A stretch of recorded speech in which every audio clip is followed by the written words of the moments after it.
Hello friends, ডিটারমিনেন্টের প্রুফটা তোমরা already করেছো, যারা করতে পারোনি এখনও তাহলে দেখো কিভাবে আমরা এটা সলভ করা হয় সেটা দেখো।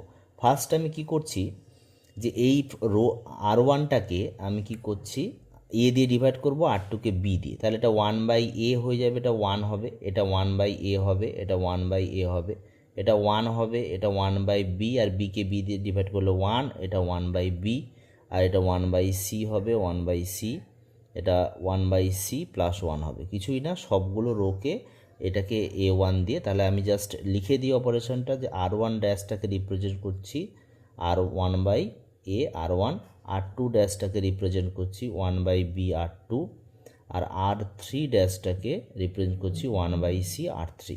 এবার একটা কাজ করবো, তাহলে বাইরে একটা ABC, তবে তো ব্যালেন্স হবে, ABCটা মাল্টিপ্লাই করতে হবে, বাইরে একটা ABC মাল্টিপ্লাই করতে হবে।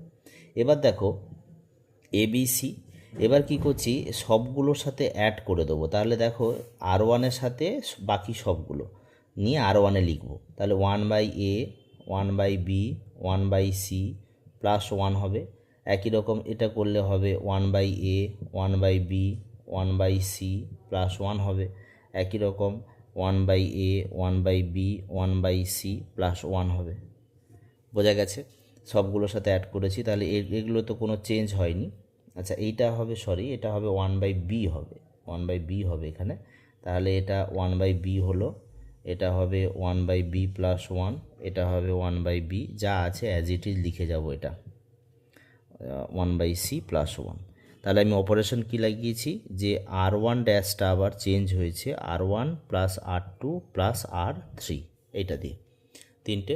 এবার কি করছি, কমন নিয়ে নাও, ABC কমন, ABC তো আছে বাইরে, এখান থেকে কমন দেখো সব একই টার্ম কমন, আমি একটু ঘুরিয়ে লিখি, অ্যান্সারটা যেভাবে চেয়েছে 1/a 1/b 1/c, এটা কমন চলে গেল, তাহলে এখানে পড়ে আছে 1 1 1, এখানে 1/b, এভাবে জাস্ট লিখে যাচ্ছি 1/c c প্লাস 1, ব্যাস।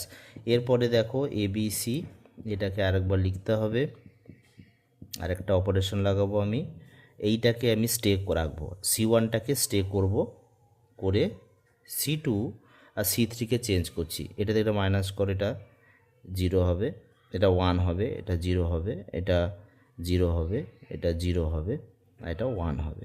এবার দেখো ABC 1/b 1/c, এটাকে এক্সপ্যান্ড করলে তুমি পাবে কি 1ই পাবে, তাহলে এটাই হয়ে যাবে proofed. Thank you very much.